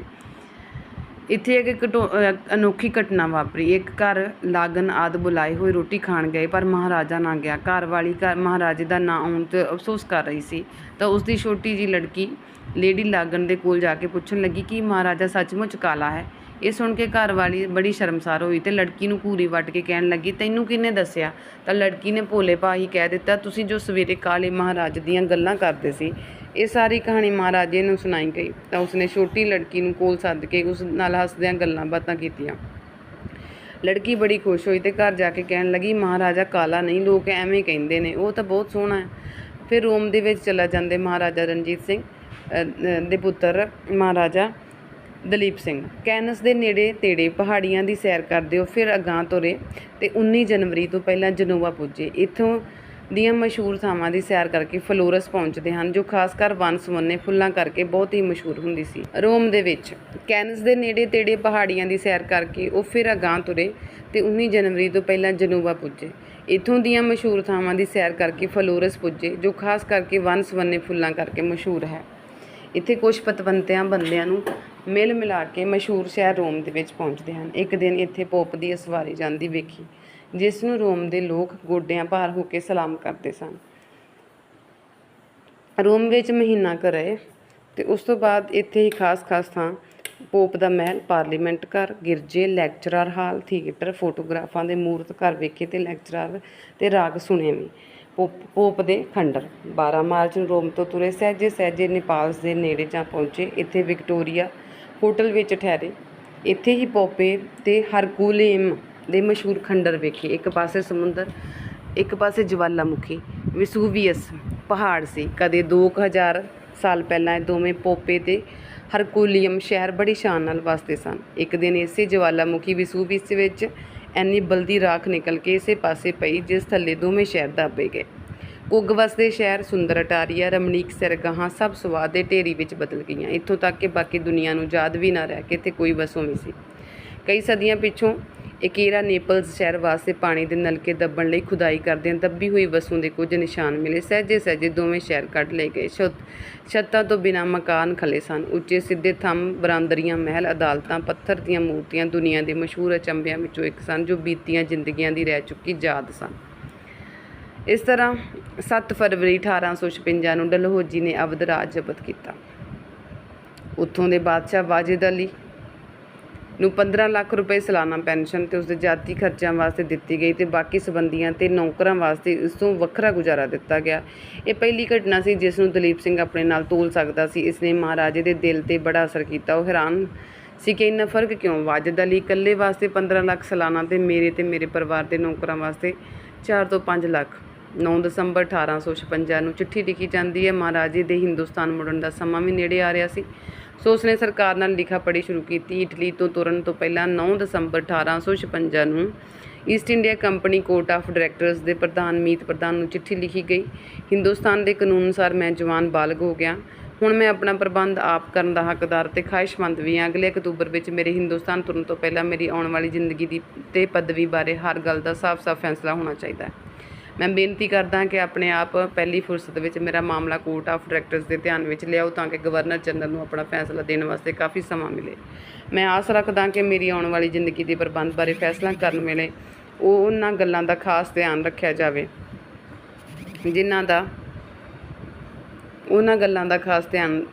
ਜਾਵੇ ਜਿਸ ਹਾਲਤ ਵਿੱਚ ਥੱਲੇ ਮੈਂ ਸਰਕਾਰ ਅੰਗਰੇਜ਼ੀ ਦੀ ਰੱਖਿਆ ਵਿੱਚ ਲਿਆ ਗਿਆ ਸਾਂ। 10 ਸਾਲ ਦੀ ਉਮਰ ਮੈਨੂੰ ਪੰਜਾਬ ਦਾ ਤਖਤ ਛੱਡਣ ਵਾਸਤੇ ਕਿਹਾ ਗਿਆ ਸੀ। ਮੈਂ ਆਪਣੇ ਉਸ ਸਮੇਂ ਦੇ ਵਜ਼ੀਰ ਬਜ਼ੁਰਗਾਂ ਦੀ ਸਲਾਹ ਅਤੇ ਉਪਦੇਸ਼ ਨਾਲ ਸ਼ਰਤਾਂ ਮੰਨ ਲਈਆਂ, ਜੋ ਸਰਕਾਰ ਹਿੰਦ ਨੇ ਮੇਰੇ ਉੱਤੇ ਲਾਈਆਂ, ਕਿਉਂਕਿ ਉਹਨਾਂ ਹਾਲਾਤਾਂ ਵਿੱਚ ਉਹ ਸਭ ਨਾਲੋਂ ਚੰਗੀਆਂ ਅਤੇ ਲਾਭਦਾਇਕ ਦੱਸੀਆਂ ਗਈਆਂ ਸਨ। ਮੈਂ ਸਰਕਾਰ ਦੀ ਰਾਖੀ ਵਿੱਚ ਰੱਖਿਆ ਗਿਆ ਅਤੇ ਮੇਰੀ ਰਿਹਾਇਸ਼ ਉੱਤੇ ਕੁਝ ਬੰਦਿਸ਼ਾਂ ਵੀ ਲਾਈਆਂ ਗਈਆਂ। ਮੈਨੂੰ ਉਹਨਾਂ ਉੱਤੇ ਕੋਈ ਅਫਸੋਸ ਨਹੀਂ। ਪਰ ਹੁਣ ਮੇਰੇ ਬਦਲੇ ਹੋਏ ਹਾਲਾਤ ਵਿੱਚ ਦੁਖਦਾਈ ਪ੍ਰਤੀਤ ਹੁੰਦੀਆਂ ਹਨ। ਖਾਸ ਕਰ ਆਮਦਨ ਜੋ ਮੇਰੇ ਹਿੱਸੇ ਹੁੰਦੀਆਂ। ਜੇ ਅਹਿਮਦਨਾਮੇ ਦੇ ਅੱਖਰੀ ਅਰਥ ਲਏ ਜਾਣ ਤਾਂ ਵਜ਼ੀਰਾਂ ਨੇ ਮੇਰੇ ਵੱਲੋਂ ਅਹਿਮਦਨਾਮਾ ਕੀਤਾ ਸੀ, ਉਹਨਾਂ ਦੇ ਘਰਾਣਿਆਂ ਨਾਲੋਂ ਮੈਨੂੰ ਤੇ ਮੇਰੇ ਖਾਨਦਾਨ ਨੂੰ ਸਭ ਤੋਂ ਘੱਟ ਲਾਭ ਹੈ। ਮੈਂ ਆਸ ਰੱਖਦਾ ਹਾਂ ਕਿ ਮੇਰੇ ਆਉਣ ਵਾਲੇ ਜੀਵਨ ਦੇ ਨਿਰਬਾਹ ਲਈ ਮੇਰੇ ਸਭ ਹਾਲਾਤ ਅਤੇ ਮੇਰੇ ਪਦਵੀ ਦਾ ਖਿਆਲ ਰੱਖ ਕੇ ਮੇਰੇ ਮਾਮਲੇ 'ਤੇ ਨਵੇਂ ਸਿਰਿਓਂ ਵਿਚਾਰ ਕੀਤੀ ਜਾਵੇ ਅਤੇ ਜੋ ਗੁਜ਼ਾਰਾ ਮੈਨੂੰ ਦਿੱਤਾ ਜਾਵੇਗਾ ਉਹ ਮੈਨੂੰ ਜੱਦੀ ਦਰਜੇ ਦੇ ਵਰਤਮਾਨ ਪਦਵੀ ਦੇ ਖਰਚਾ ਮੁਤਾਬਕ ਪੂਰਾ ਤੇ ਲਾਭਵੰਦ ਹੋਵੇਗਾ। ਇਸ ਦਾ ਉੱਤਰ ਮਹਾਰਾਜੇ ਨੂੰ ਰੋਮ ਵਿੱਚ ਮਾਰਚ 1857 ਨੂੰ ਮਿਲ ਗਿਆ। ਉੱਪਰਲੀ ਚਿੱਠੀ ਦਾ ਉੱਤਰ ਮਿਲਿਆ ਈਸਟ ਇੰਡੀਆ ਕੰਪਨੀ ਹਾਊਸ 19 ਫਰਵਰੀ 1857 ਨੂੰ। ਮੈਨੂੰ ਜਵਾਬ ਵਿੱਚ ਲਿਖਣ ਦਾ ਹੁਕਮ ਹੋਇਆ ਕਿ ਇੰਗਲੈਂਡ ਵਿੱਚ ਰਹਿਣ ਸਮੇਂ ਮਹਾਰਾਜੇ ਦੇ ਵਿਹਾਰ ਤੋਂ ਕੋਰਟ ਆਫ ਡਾਇਰੈਕਟਰਸ ਪ੍ਰਸੰਨ ਹੈ, ਸੋ ਆਪ ਜੀ ਦੀ ਰਿਹਾਇਸ਼ ਤੋਂ ਬੰਦਸ਼ਾਂ ਹਟਾਉਣ ਨੂੰ ਤਿਆਰ ਹੈ। ਕੋਰਟ ਆਫ ਡਾਇਰੈਕਟਰ ਸਰਕਾਰ ਹਿੰਦ ਪਾਸੋਂ ਪੁੱਛ ਕਰੇਗੀ ਕਿ ਅਹਿਮਦਨਾਮੇ ਵਿੱਚ ਨਿਯਤ ਰਕਮ ਆਪ ਵਾਸਤੇ ਤੇ ਆਪਣੇ ਖਾਨਦਾਨ ਬਾਕੀ ਅਧਿਕਾਰੀਆਂ ਵਾਸਤੇ ਆਉਣ ਸਮੇਂ ਵਿੱਚ ਕਿਸ ਹਿਸਾਬ ਵੰਡੀ ਗਈ ਹੈ। ਸਰਕਾਰ ਹਿੰਦ ਵੱਲੋਂ ਉੱਤਰ ਆਉਣ 'ਤੇ ਆਪ ਨੂੰ ਪਤਾ ਦੇ ਦਿੱਤਾ ਜਾਵੇਗਾ। ਗਦਰ ਹੁੰਦਾ ਹੈ ਮਈ 1857। ਇੰਗਲੈਂਡ ਪਹੁੰਚ ਕੇ ਮਹਾਰਾਜੇ ਨੂੰ ਪਤਾ ਲੱਗਦਾ ਕਿ ਅਜੇ ਤੱਕ ਉਸਦੀ ਚਿੱਠੀ ਦਾ ਕੋਈ ਉੱਤਰ ਹੀ ਨਹੀਂ ਆਇਆ। ਇਸ ਢਿੱਲ ਕਰਕੇ ਉਹਨਾਂ ਦੇ ਦਿਲ ਵਿੱਚ ਬੇਚੈਨੀ ਹੁੰਦੀ ਹੈ ਤੇ ਲਿਖਣ ਵਾਲਾ ਸੀ ਜਾਂ ਜੂਨ ਵਿੱਚ ਵਿਲਾਇਤ ਵਿੱਚ ਖਬਰ ਪੁੱਜੀ ਕਿ ਦਿੱਲੀ, ਮੇਰਠ, ਲਖਨਊ ਆਦਿ ਥਾਵਾਂ 'ਤੇ ਸਿਪਾਹੀਆਂ ਨੇ ਕਤਲ ਕਰ ਦਿੱਤਾ। ਇਸ ਵਾਸਤੇ ਮਹਾਰਾਜੇ ਨੇ ਆਪਣਾ ਮਾਮਲਾ ਕੁਝ ਸਮੇਂ ਲਈ ਮੁਲਤਵੀ ਕਰ ਦਿੱਤਾ। ਨੈਪੋਲੀਅਨ ਤੀਜਾ ਆਉਂਦਾ ਹੈ। ਨੈਪੋਲੀਅਨ ਤੀਜਾ ਤੇ ਉਸਦੀ ਰਾਣੀ ਇੰਗਲੈਂਡ ਗਏ ਸਨ, ਜਿੱਥੇ ਮਲਕਾ ਵਿਕਟੋਰੀਆ ਨੇ ਮਹਾਰਾਜੇ ਨਾਲ ਜਾਣ ਪਛਾਣ ਕਰਾਈ। ਨੈਪੋਲੀਅਨ ਦੀ ਰਾਣੀ ਮਹਾਰਾਜੇ ਨੂੰ ਮਿਲ ਕੇ ਬਹੁਤ ਖੁਸ਼ ਹੁੰਦੀ ਹੈ। ਜਿੰਦਾ ਨੂੰ ਬਨੌਟੀ ਚਿੱਠੀ ਨਵੰਬਰ 1856 ਨੂੰ ਕਿਸੇ ਨੇ ਦਲੀਪ ਸਿੰਘ ਦੇ ਨਾਮ ਹੀਰਾ ਮਹਾਰਾਣੀ ਜਿੰਦਾ ਨੂੰ ਚਿੱਠੀ ਲਿਖ ਦਿੱਤੀ, ਜਿਸ ਦਾ ਮਤਲਬ ਧੋਖਾ ਦੇ ਕੇ ਮਹਾਰਾਣੀ ਤੋਂ ਪੈਸੇ ਠੱਗਣਾ ਸੀ। ਉਹ ਚਿੱਠੀ ਨੇਪਾਲ ਦਰਬਾਰ ਦੇ ਵਿੱਚ ਫੜੀ ਗਈ, ਜੋ ਪਿੱਛੋਂ ਸਰਕਾਰ ਹਿੰਦ ਦੇ ਵਿਲਾਇਤ ਕੋਰਟ ਆਫ ਡਾਇਰੈਕਟਰਸ ਨੂੰ ਵੀ ਭੇਜ ਦਿੱਤੀ ਗਈ। ਕੋਰਟ ਨੇ ਪੜਤਾਲ ਕਰਨ ਵਾਸਤੇ ਲਾਗਨ ਨੂੰ ਦਿੱਤੀ, ਜਿਸ ਨੇ ਉਸ ਚਿੱਠੀ ਨੂੰ ਝੂਠੀ ਮੰਨਿਆ ਤੇ ਇਸੇ ਤਰ੍ਹਾਂ ਇਸ ਗੱਲ ਇੱਥੇ ਹੀ ਮੁੱਕ ਗਈ। ਨਹੇਮੀਆ ਗੋਰੇ ਹੱਥ ਚਿੱਠੀ। ਇਸ ਘਟਨਾ ਨੇ ਮਹਾਰਾਜੇ ਦੇ ਦਿਲ ਵਿੱਚ ਮਹਾਰਾਣੀ ਦਾ ਹਾਲ ਜਾਣਨ ਵਾਸਤੇ ਇੱਕ ਨਵਾਂ ਫਿਕਰ ਲਾ ਦਿੱਤਾ। ਅਸਲ ਵਿੱਚ ਜਦੋਂ ਉਸ ਨੂੰ ਮਾਂ ਨਾਲੋਂ ਵਿਛੋੜਿਆ ਗਿਆ ਸੀ, ਉਸ ਤੋਂ ਪਿੱਛੋਂ ਉਸਦਾ ਚਿੱਠੀ ਪੱਤਰ ਸਰਕਾਰ ਨੇ ਪ੍ਰਵਾਨ ਨਹੀਂ ਕੀਤਾ ਸੀ। ਜਦੋਂ ਜਨਵਰੀ 1857 ਨੂੰ ਪੰਡਤ ਨਹੇਮੀਆ ਗੋਰੇ ਹਿੰਦੁਸਤਾਨ ਨੂੰ ਆਉਣ ਲੱਗਾ ਤਾਂ ਮਹਾਰਾਜੇ ਨੇ ਮਹਾਰਾਣੀ ਜਿੰਦ ਕੌਰ ਦੇ ਨਾਮ 'ਤੇ ਚਿੱਠੀ ਦਿੱਤੀ ਤੇ ਉਸ ਨੂੰ ਪੱਕੀ ਵੀ ਕੀਤੀ ਕਿ ਨੇਪਾਲ ਜਾ ਕੇ ਚਿੱਠੀ ਮਹਾਰਾਣੀ ਨੂੰ ਦੇਵੇ। ਹਿੰਦ ਵਿੱਚ ਆ ਕੇ ਨਹੇਮੀਆ ਗੋਰੇ ਆਪ ਤਾਂ ਨੇਪਾਲ ਨਾ ਗਿਆ, ਪਰ ਉਹਨੇ ਚਿੱਠੀ ਇੱਕ ਉਦਾਸੀ ਸੰਤ ਮਨੀ ਰਾਮ ਹੱਥ ਮਹਾਰਾਣੀ ਨੂੰ ਭੇਜ ਦਿੱਤੀ। ਲਾਗਨ ਇਹ ਨਹੀਂ ਚਾਹੁੰਦਾ ਸੀ ਕਿ ਜਿੰਦ ਕੌਰ ਕਦੇ ਵੀ ਇੰਗਲੈਂਡ ਦੇ ਵਿੱਚ ਆਵੇ ਜਾਂ ਮਹਾਰਾਜੇ ਨੂੰ ਮਿਲੇ, ਸੋ ਉਸਨੇ 30 ਜਨਵਰੀ 1857 ਨੂੰ ਪਿੱਛੋਂ ਨਹੇਮੀਆ ਗੋਰੇ ਨੂੰ ਇਹ ਚਿੱਠੀ ਲਿਖੀ ਕਿ ਆਪ ਜਾ ਕੇ ਰਾਣੀ ਨੂੰ ਕਹੋ ਮਹਾਰਾਜਾ ਚਾਹੁੰਦਾ ਸੀ ਕਿ ਜਿੰਦਾ ਨੇਪਾਲ ਵਿੱਚ ਹੀ ਰਹੇ, ਉਹਦੇ ਵਾਸਤੇ ਇਸ ਤੋਂ ਚੰਗੀ ਥਾਂ ਕੋਈ ਨਹੀਂ। ਨਹੇਮੀਆ ਗੋਰੇ ਦੇ ਸਫ਼ਰ ਖਰਚ ਵਾਸਤੇ ਲਾਗਨ ਨੇ ਕੁਛ ਰੁਪਏ ਵੀ ਘੱਲੇ। ਅੱਗੇ ਨਹੇਮੀਆ ਗੋਰੇ ਨੇ 26 ਫਰਵਰੀ ਨੂੰ ਉੱਤਰ ਲਿਖਿਆ ਕਿ ਲਾਰਡ ਕੈਨਿੰਗ ਨੇ ਮੇਰੇ ਜਾਣ ਦੀ ਆਗਿਆ ਨਹੀਂ ਦਿੱਤੀ ਮੈਨੂੰ, ਪਰ ਜਿੰਦਾ ਨੂੰ ਰੈਜੀਡੈਂਟ ਰਾਹੀਂ ਸਭ ਹਾਲ ਪਹੁੰਚਾ ਦਿੱਤੇ ਗਏ ਹਨ। ਉਸਨੇ ਇਹ ਵੀ ਦੱਸਿਆ ਕਿ ਅੱਗੇ ਕਿਸੇ ਆਦਮੀ ਨੇ ਇਸੇ ਤਰ੍ਹਾਂ ਦੀ ਚਿੱਠੀ ਪੱਤਰ ਦੇ ਬਹਾਨੇ ਜਿੰਦਾ ਕੋਲੋਂ ਕੁਛ ਰੁਪਏ ਠੱਗ ਲਏ ਹਨ। ਫਤਿਹਗੜ੍ਹ ਨੂੰ ਲੁੱਟਿਆ ਗਿਆ। ਦਲੀਪ ਸਿੰਘ ਕੈਸਲ ਮੈਨੇਜੀਜ਼ ਵਿੱਚ ਫੋਟੋਗ੍ਰਾਫੀ ਦਾ ਅਭਿਆਸ ਕਰਦਾ ਸੀ। ਫਤਿਹਗੜ੍ਹ ਦੀ ਪੂਰੀ ਖਬਰ ਪਹੁੰਚ ਗਈ। ਬਲਵਈਆਂ ਨੇ ਉਸ ਦਾ ਮਾਲ ਅਸਬਾਬ ਲੁੱਟ ਲਿਆ ਤੇ ਘਰ ਸਾੜ ਦਿੱਤਾ। ਨਾਲ ਹੀ ਸਭ ਨੌਕਰ ਚਾਕਰ ਕਤਲ ਕਰ ਦਿੱਤੇ। ਉਹ 2 ਸਾਲ ਵਾਸਤੇ ਵਿਲਾਇਤ ਗਿਆ ਸੀ। ਇਸ ਵਾਸਤੇ ਸਭ ਕੀਮਤੀ ਸਮਾਨ ਫਤਿਹਗੜ੍ਹ ਵਿੱਚ ਹੀ ਸੀ, ਜਿਸ ਦੀ ਰਾਖੀ ਵਾਸਤੇ ਸਰਜੈਂਟ ਇਲੀਅਟ ਥਾਪਿਆ ਗਿਆ ਸੀ। ਬਲਵਈਆ ਨੇ ਇਲੀਅਟ ਨੂੰ ਸਣੇ ਬਾਲ ਬੱਚਿਆਂ ਦੇ ਕਤਲ ਕਰ ਦਿੱਤਾ। ਵਾਲਟਰ ਗਾਈਸ ਮਹਾਰਾਜੇ ਦਾ ਪੁਰਾਣਾ ਅੰਗਰੇਜ਼ੀ ਮਾਸਟਰ ਤੇ ਬਾਕੀ ਸਭ ਮਾਰੇ ਗਏ ਸਨ। ਕਾਲਾ ਸ਼ਹਿਜ਼ਾਦਾ। ਦਲੀਪ ਸਿੰਘ ਨੂੰ ਵਿਲਾਇਤ ਵਿੱਚ ਕਾਲਾ ਸ਼ਹਿਜ਼ਾਦਾ ਕਹਿੰਦੇ ਸਨ। ਅਕੀਰਾ ਇੱਕ ਉਪਰਾ ਆਦਮੀ ਇਹ ਵੇਖਣ ਆਇਆ। ਉਹ ਇਹ ਵੇਖ ਕੇ ਬੜਾ ਹੈਰਾਨ ਹੋਇਆ ਤੇ ਕਹਿਣ ਲੱਗਾ, ਸ਼ਹਿਜ਼ਾਦਾ ਕਾਲਾ ਨਹੀਂ ਹੈ, ਲੋਕ ਐਵੇਂ ਕਹਿੰਦੇ ਹਨ। ਅਗਸਤ 1857 ਨੂੰ ਲਾਗਨ ਨੇ ਸਰ ਜੇਮਜ਼ ਮੈਲਵਿਨ ਤੋਂ ਪੁੱਛਿਆ ਕਿ ਮਹਾਰਾਜੇ ਬਾਬਤ ਹਿੰਦੁਸਤਾਨ ਵਿੱਚ ਕੋਈ ਉੱਤਰ ਆਇਆ ਜਾਂ ਨਹੀਂ। ਨਾਲ ਹੀ ਲਾਗਨ ਨੇ ਸਲਾਹ ਦਿੱਤੀ ਕਿ ਮਹਾਰਾਜਾ ਹਮੇਸ਼ਾ ਵਿਲਾਇਤ ਵਿੱਚ ਹੀ ਰਹੇ ਤਾਂ ਚੰਗਾ ਹੈ। ਜੇ ਕੋਰਟ ਆਫ ਡਾਇਰੈਕਟਰ ਉਸ ਨੂੰ ਵਿਲਾਇਤ ਵਿੱਚ ਕੋਈ ਜਗੀਰ ਦੇ ਦੇਵੇ ਤਾਂ ਹਿੰਦੁਸਤਾਨ ਦੀ ਥਾਂ 'ਤੇ ਵਿਲਾਇਤ ਵਿੱਚ ਹੀ ਆਪਣਾ ਘਰ ਬਣਾ ਲਵੇਗਾ, ਕਿਉਂਕਿ ਇਸ ਵੇਲੇ ਉਸਦੇ ਖਿਆਲ ਥਿਰ ਨਹੀਂ ਹਨ ਤੇ ਬਾਬਤ ਪੱਕੀ ਤਰ੍ਹਾਂ ਕੁਛ ਨਹੀਂ ਸੋਚ ਸਕਦਾ। ਜੋ ਉਸ ਬਾਬਤ ਤਜਵੀਜ਼ ਕਰ ਦਿਓਗੇ ਉਹ ਮੰਨ ਲਵੇਗਾ। ਉੱਪਰਲੀ ਰਾਏ ਅਨੁਸਾਰ ਹੈਦਰਟਨ ਨੇ ਇੱਕ ਵਾਰ ਮਹਾਰਾਜੇ ਨੂੰ ਕਿਹਾ ਕਿ ਆਪ ਨੂੰ ਲੰਡਨ ਵਿੱਚ ਜਾਂ ਕਿਸੇ ਦੇ ਲਾਗੇ ਕੋਈ ਚੰਗਾ ਮਹਿਲ ਖਰੀਦਣਾ ਚਾਹੀਦਾ ਹੈ, ਤਾਂ ਮਹਾਰਾਜੇ ਨੇ ਅੱਗੋਂ ਉੱਤਰ ਦਿੱਤਾ ਕਿ ਮੈਂ ਆਪਣੀ ਬਾਬਤ ਆਪ ਸੋਚ ਸਕਦਾ ਹਾਂ। ਤੇ ਇਸ ਗੱਲ ਤੋਂ ਪਤਾ ਲੱਗ ਸਕਦਾ ਕਿ ਉਹਦੇ ਦਿਲ ਵਿੱਚ ਉਸ ਵੇਲੇ ਕਿੰਨੀਆਂ ਗੱਲਾਂ ਆਉਂਦੀਆਂ ਹੋਣਗੀਆਂ। ਸ਼ਹਿਜ਼ਾਦੀ ਦਾ ਵਿਆਹ। ਜਨਵਰੀ 1858 ਨੂੰ ਮਲਕਾ ਦੀ ਸ਼ਹਿਜ਼ਾਦੀ ਦਾ ਵਿਆਹ ਹੋ ਜਾਂਦਾ, ਜਿਸ ਉੱਤੇ ਮਲਕਾ ਦਾ ਬੁਲਾਇਆ ਹੋਇਆ ਮਹਾਰਾਜਾ ਵੀ ਗਿਆ ਤੇ ਜਥਾ ਸ਼ਕਤ ਕੀਮਤੀ ਤੋਹਫੇ ਸ਼ਹਿਜ਼ਾਦੀ ਵਾਸਤੇ ਲੈ ਕੇ ਗਿਆ। ਵਿਆਹ ਤੋਂ ਵਿਹਲਾ ਹੋ ਕੇ ਮਹਾਰਾਜਾ ਸਾਰਡੀਨੀਆ ਵਿੱਚ ਸ਼ਿਕਾਰ ਖੇਡਣ ਗਏ। ਪਿੱਛੋਂ ਉਸ ਵਾਸਤੇ ਮੁਲਗਰੇਵ ਕੈਸਲ ਕਿਰਾਏ 'ਤੇ ਲਿਆ ਗਿਆ, ਕਿਉਂਕਿ ਮਿਆਦ ਪੂਰੀ ਹੋਣ 'ਤੇ ਕੈਸਲ ਮੈਨਜੀਜ਼ ਛੱਡ ਦਿੱਤਾ ਗਿਆ ਸੀ। ਸ਼ਿਕਾਰ ਤੋਂ ਵਾਪਸ ਹੋ ਕੇ ਮਹਾਰਾਜਾ ਮੁਲਗਰੇਵ ਕੈਸਲ ਜਾ ਵਸੇ। 29 ਦਸੰਬਰ 1857 ਨੂੰ ਕੋਰਟ ਆਫ ਡਾਇਰੈਕਟਰਸ ਨੇ ਮਹਾਰਾਜੇ ਨੂੰ ਲਿਖਿਆ ਕਿ ਉਹਨਾਂ ਦੀਆਂ ਬੰਦਸ਼ਾਂ ਸਾਰੀਆਂ ਹਟਾ ਦਿੱਤੀਆਂ ਗਈਆਂ ਹਨ ਤੇ ਉਹਨਾਂ ਨੂੰ ਬਾਲਗ ਮੰਨ ਲਿਆ ਗਿਆ ਹੈ ਤੇ ਹੁਣ ਮਹਾਰਾਜੇ ਆਪਣਾ ਪ੍ਰਬੰਧ ਆਪ ਕਰਨਗੇ। ਤੇ ਇਸ ਵੇਲੇ ਮਹਾਰਾਜਾ ਹਿੰਦੀ ਬਾਲਗ ਨਾਲੋਂ 3 ਸਾਲ ਤੇ ਅੰਗਰੇਜ਼ ਬਾਲਗ ਨਾਲੋਂ 1 ਸਾਲ ਵੱਡਾ ਸੀ। ਪਤਾ ਨਹੀਂ ਵੇਲੇ ਸਿਰ ਪਾਬੰਦੀਆਂ ਨਾ ਹਟਾਉਣ ਵਿੱਚ ਇੰਨੀ ਬੇਕਾਨੂੰਨੀ ਕਿਉਂ ਵਰਤੀ ਗਈ। ਹੁਣ ਸਰਕਾਰ ਵੱਲੋਂ ਲਾਗਣ ਦੀ ਤਨਖਾਹ ਬੰਦ ਕਰ ਦਿੱਤੀ ਗਈ ਤੇ ਉਸਨੇ ਬੜੇ ਮਰਦੇ ਜੀ ਨਾਲ 27 ਫਰਵਰੀ 1858 ਨੂੰ ਮਹਾਰਾਜੇ ਦੇ ਨਵੇਂ ਸਕੱਤਰ ਕਾਵੁਡ ਦੇ ਹਵਾਲੇ ਹਿਸਾਬ ਕਿਤਾਬ ਕੀਤਾ। ਮਹਾਰਾਜੇ ਦਾ ਰੱਖਿਅਕ ਤੋਂ ਹਟਣਾ ਲਾਗਣ ਵਾਸਤੇ ਬਾਦਸ਼ਾਹੀ ਛੱਡਣ ਦੇ ਬਰਾਬਰ ਸੀ, ਕਿਉਂਕਿ 9 ਸਾਲ ਤੋਂ ਉਹ ਮਹਾਰਾਜੇ ਦੇ ਧਨ ਨਾਲ ਮੌਜਾਂ ਕਰ ਰਿਹਾ ਸੀ। ਇਸ ਗੱਲ ਤੋਂ 19 ਮਈ ਨੂੰ 1850 ਨੂੰ ਚਿੱਠੀ ਵਿੱਚ ਉਹ ਆਪ ਵੀ ਮੰਨਦਾ ਕਿ ਜੇਬ ਮਹਾਰਾਜੇ ਦੀ ਤੇ ਹੱਥ ਲੱਗ ਜਾਂਦਾ ਸੀ। ਜਿਵੇਂ ਦਿਲ ਕੀਤਾ ਖਰਚ ਕਰੀ ਜਾਂਦਾ ਸੀ। ਦਿਲ ਨੂੰ ਚਾਹੇ ਇਨਾਮ ਵੀ ਦਵਾ ਲਵੇ, ਜਿੱਥੇ ਚਾਹੇ ਦਾਨ ਵੀ ਕਰ ਦੇਵੇ। ਜਦੋਂ ਉਸਦੇ ਨੂੰ ਅਹੁਦੇ ਤੋਂ ਹਟਣ ਲੱਗਾ ਤਾਂ ਆਪਣੇ ਵਾਸਤੇ ਹੀ ਗੱਫਾ ਲਾਉਣ ਦੀ ਸੋਚੀ। ਉਸਨੇ ਆਪਣੇ ਵਾਸਤੇ ਮਹਾਰਾਜੇ ਕੋਲੋਂ ਕੁਛ ਸਾਲਾਨਾ ਲਿਖਾ ਵੀ ਲਿਆ। ਪ੍ਰਗਟ ਇਹ ਹੁੰਦਾ ਕਿ 9 ਸਾਲ ਦੀ ਨੌਕਰੀ ਵਿੱਚ ਮੈਂ ਆਪਣੇ ਬਾਲ ਬੱਚੇ ਵਾਸਤੇ ਕੁਛ ਬਚਾ ਨਹੀਂ ਸਕਿਆ।